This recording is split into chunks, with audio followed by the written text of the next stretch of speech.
2020 is nearly here, and argument season has already arrived. America has never been so connected and divided.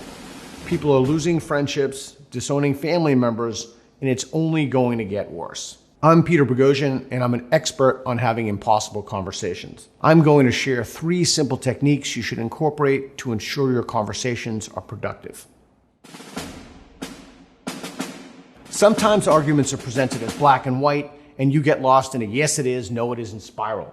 Here's something small you can do to add perspective and have a productive conversation. Introduce scales. Simply ask, on a scale from 1 to 10, how confident are you that belief is true? This lets you know how entrenched someone is in their position. You can also ask for scales on an issue. For example, you may have heard America is a patriarchy and then found this statement bizarre. That comment usually initiates a no it isn't, yes it is argument. You can escape this yes-no dead end by introducing a scale. Ask, how much of a patriarchy? Suppose Saudi Arabia is 9 out of 10 in patriarchy. Where is the US on the same scale? Asking for a scale helps break away from all or nothing thinking. It also gives room for people to move along that scale without giving up their position entirely. And if either position moves toward the other, you know your conversation wasn't meaningless. When we argue, we're asked, often angrily or dismissively, for evidence of our claims.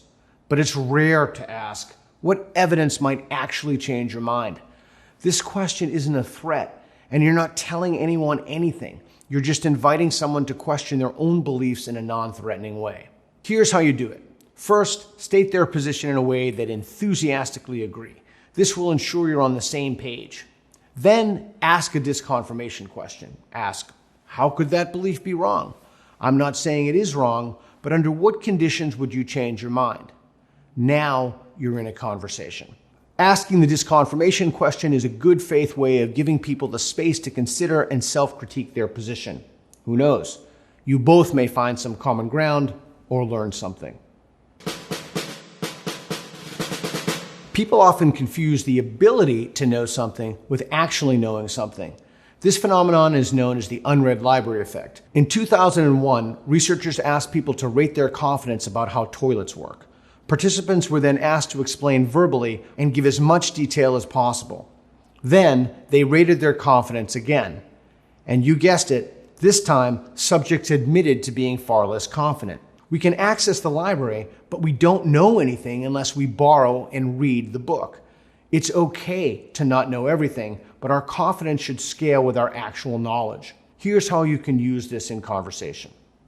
Start by admitting you don't know enough to hold a firm position and ask for explanations in as much detail as possible. You might ask, what do you think? How do you know that? If your partner is an expert, you might both be rewarded with a good lesson. Otherwise, you might both learn that you need to learn more. Improving our conversations is vital because it enables us to solve shared problems. We have some very serious problems that we need to be talking about and generating solutions to, but unless we're having conversations, that's impossible.